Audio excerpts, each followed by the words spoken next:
After nearly 3 years of failing to deliver Brexit, the British Prime Minister has bowed to pressure from her party to quit. Now that Theresa May has officially resigned as Tory leader, 11 of her colleagues are vying to replace her. Whoever comes next will likely face the same dilemmas as May did, including navigating the UK's stalled exit from the EU and reuniting a fractured party.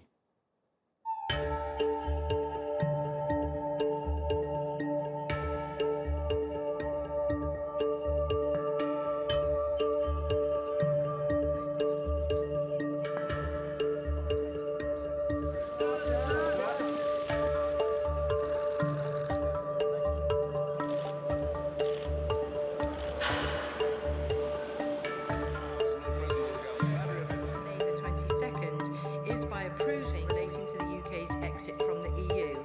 The motion table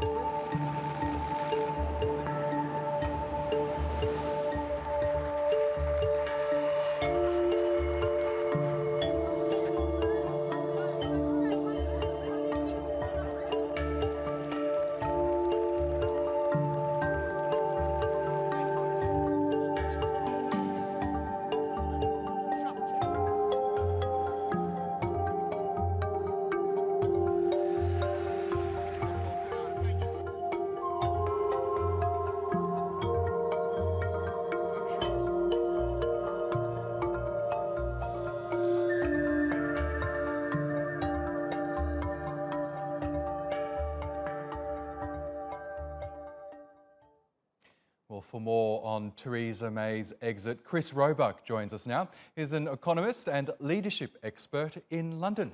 Welcome back to Money Talks, Chris. Now, you and I have spoken a lot about Theresa May's trials and tribulations in the past. Now that she has stepped down, what do you make of her time as Prime Minister?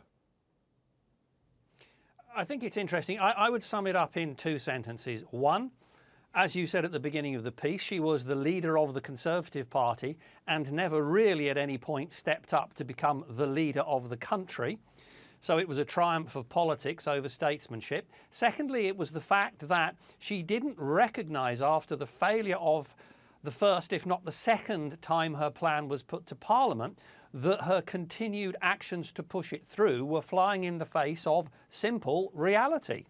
Now, some might say that that aspect you mentioned was her being perhaps a little stubborn or oblivious. Others say that she was just being determined. Which one of the two attributes would you assign to her? Well, shall we say one of the issues with leaders anywhere in any organisation is the ability to recognise that the situation is either untenable or has changed.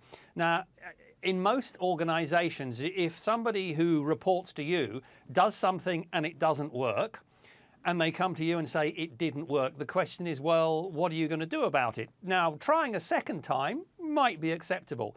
But when they try the same thing the third time, then you start asking the question, does this person really have any serious leadership capability to recognise the point at which determination starts to become arrogance in terms of ignoring reality? Now, we heard at the start of the program Donald Trump telling her that perhaps Theresa May deserves more credit than she's received so far. Do you agree with that? I think that to some degree she has been given a fairly hard time by a lot of people. As I said earlier, it was a triumph of politics over statesmanship, but she inherited a really difficult situation. The country was split 50-50, Brexit or Remain.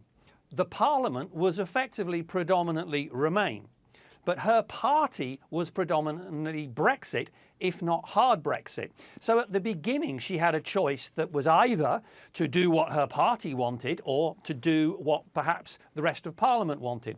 She took the traditional British choice, and it's worth mentioning here that within the British parliamentary system, it is extremely rare to have compromise. It is about one party taking control and doing what they want, unlike in many European countries. So she took that course of action. Now, as a result, the deal she created would only work with her people. But when, because of the election, she didn't have enough people to get it through, that's when the problems really started. Interesting. So what legacy do you think she leaves behind when it comes to the long and painful Brexit process? Has she made it easier or harder for her successor? I think if you make the analysis that if she had accepted that her deal wasn't going to get through her own party, stepped up and been a statesman, and then effectively got compromise across Parliament, and Jeremy Corbyn isn't blameless in the fact that this didn't work towards the end, all she is doing is she's basically walking out and leaving the situation on hold, because when the new leader comes in, the numbers in Parliament have not changed. The EU deal has not changed. The backstop has not changed. The Democratic Unionists have not changed. So fundamentally, the choice of the new leader is exactly the same set of choices that Theresa May had.